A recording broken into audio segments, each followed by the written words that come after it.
Hi everyone, welcome back. इस video में मैं आपको बताऊंगा कि पाइथन में ट्राई एक्सेप्ट एक्सेप्शन हैंडलिंग क्या होती है।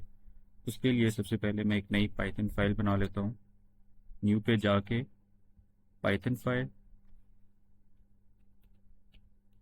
cute16.py के नाम की मैंने फ़ाइल बना ली, क्योंकि मेरा आज ट्यूटोरियल नंबर 16 है। उसकी शॉर्ट फॉर्म में मैंने फ़ाइल बना ली है। येलो हार्ट डॉट पाई ये मैंने पिछली वीडियो में आपको बनाना सिखाया था। अगर आप सीखना चाहते हैं तो आप मेरे चैनल पर जाके इस वीडियो को देख सकते हैं। इसको मैं फ़िलहाल क्रॉस कर देता हूँ। सबसे पहले हम दो वेरिएबल्स ले लेते हैं। मैं यहाँ पे लिखता हूँ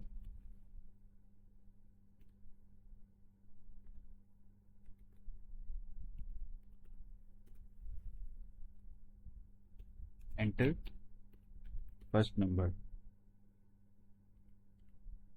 और मैं ले लेता हूँ num1 इज इक्वल टू, जो हम यूज़र से नंबर लेंगे वो हमें यहाँ पे नंबर 1 में स्टोर हो जाएगा। इसी तरह से मैं ले लेता हूँ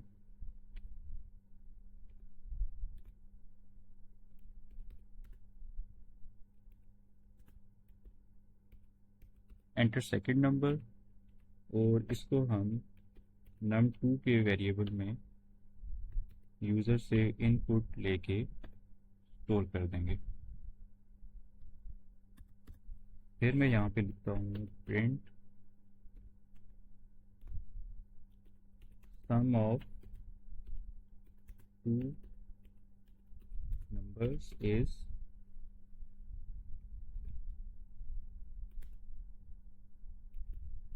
नंबर 1 num1 प्लस num2। अब मैं चाहता हूँ कि num1 और num2 को मैं इंटीजर में कन्वर्ट कर दूँ, तो उसके लिए मैं यहाँ पे दोनों से पहले इंट लगा दूंगा, इंट num1, और इसी तरह से इंट num2। अब मैं इसे रन करूँगा। फर्स्ट नंबर मैं लिखता हूँ 3, सेकंड नंबर 2, तो मुझे मिल गया सम ऑफ टू नंबर्स इज 5। इसको मैं दोबारा से रन करता हूँ।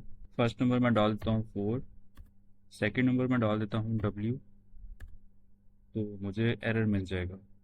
तो मेरा प्रोग्राम यहाँ पे रुक गया है, मुझे एरर मिल गया है। अब अगर मेरे प्रोग्राम में यहाँ पे कोई भी और प्रिंट स्टेटमेंट लिखी हुई हो, फॉर एग्जांपल मैंने एक प्रिंट स्टेटमेंट लिख दी है आई एम फैसल, तो अगर इस प्रिंट स्टेटमेंट के बाद आगे ये वाली प्रिंट स्टेटमेंट भी लिखी हुई है जो कि आप चाहते हैं कि प्रिंट हो, तो इस तरह से क्या होगा। अगर मैं रन करता हूँ दोबारा से, 7 डालता हूँ, एस डालता हूँ, तो ये देखिए मुझे एरर मिल जाएगा, मेरा प्रोग्राम इससे आगे नहीं जाएगा। तो ये स्टेटमेंट तो प्रिंट नहीं हो रही एरर की वजह से, लेकिन उस प्रोग्राम मेरा यहीं पे रुक जाता है और इससे आगे जो भी मेरा कोड है वो एग्जीक्यूट नहीं होगा।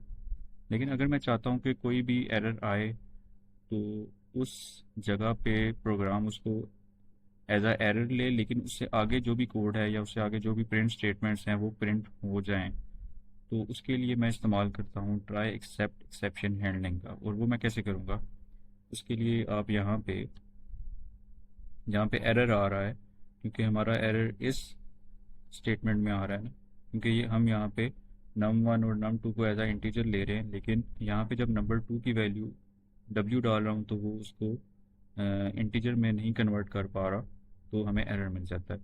तो हम यहाँ पे इसके ऊपर लिखेंगे ट्राई, इसको एंटर करें और इसको आप टैब से यहाँ पे लें। उसके बाद आप यहाँ पे लिखें एक्सेप्ट, कैपिटल में ई जब आप लिखेंगे तो एक्सेप्शन आएगा, इसको आपने एंटर कर लेना है। एक्सेप्ट एक्सेप्शन एस ई, और यहाँ पे कॉलन, फिर एंटर करके आपने प्रिंट ई कर देना है। इससे क्या होगा कि यहाँ पे ये जो प्रिंट स्टेटमेंट है ये इसको ट्राई करेगा, अगर तो ये रन हो जाती है तो फिर तो ठीक है, ये रन हो जाएगी। उसके बाद हमारा प्रोग्राम यहाँ पे नहीं आएगा, बल्कि उसके बाद यहाँ पे आ जाएगा, तो ये प्रिंट कर देगा। ठीक है, मैं आपको प्रिंट करके दिखाता हूँ, रन करके दिखाता हूँ। अगर मैं इस पर नंबर सी डालता हूँ, 4 डाल देता हूँ और 2 डाल देता हूँ, तो ये देखें सम ऑफ टू नंबर्स इज 6 भी प्रिंट हुआ, ये वाली स्टेटमेंट प्रिंट हुई। उसके बाद प्रोग्राम यहाँ पे आ गया, आई एम फैसल मेरा प्रिंट हो गया। लेकिन अगर मैं यहाँ पे दोबारा से इसको रन करके आपको दिखाता हूँ, यहाँ पे मैं नंबर डाल देता हूँ, फॉर एग्जांपल 3 डालता हूँ।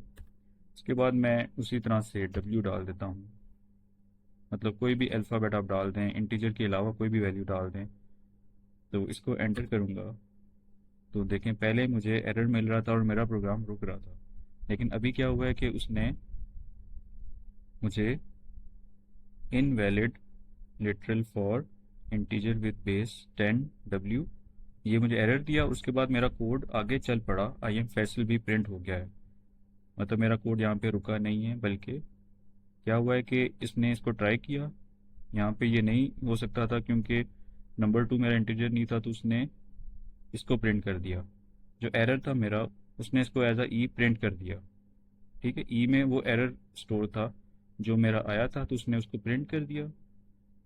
और उसके बाद वो यहाँ पे रुकने की बजाय वो प्रोग्राम आगे चला और उसने जो नेक्स्ट प्रिंट स्टेटमेंट था उसको भी प्रिंट कर दिया। तो इससे क्या होता है कि ट्राई एक्सेप्ट एक्सेप्शन हैंडलिंग में क्या होता है कि अगर आपका कोई बीच में एरर आ जाता है किसी भी जगह पे, तो वो प्रोग्राम आपका वहाँ पे रुक नहीं जाएगा, बल्कि प्रोग्राम उसको उस एरर को हाईलाइट करेगा और उसके बाद आगे चल पड़ेगा। आगे जो मज़ीद प्रोग्राम होगा वो आपका चलता रहेगा, प्रोग्राम रुक नहीं जाएगा।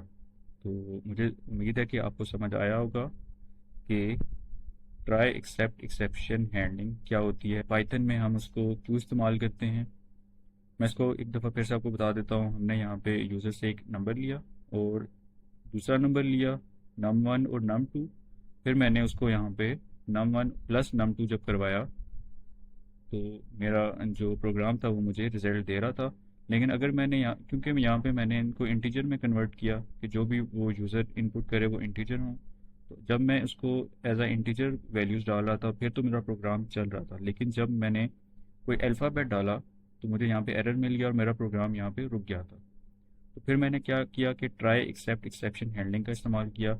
जहाँ पे मुझे एरर आ रहा था वहाँ पे मैंने ट्राई लिखा, वो स्टेटमेंट अगर चल जाए वेल एंड गुड, अगर नहीं चलती तो जो एरर है वो यहाँ पे मेरा प्रिंट हो जाता है और उसके बाद प्रोग्राम रुकता नहीं है, बल्कि एरर हाईलाइट हो जाता है। उसके बाद मेरा प्रोग्राम आगे चलता है, जो नेक्स्ट प्रिंट स्टेटमेंट है उसको प्रिंट कर देता है।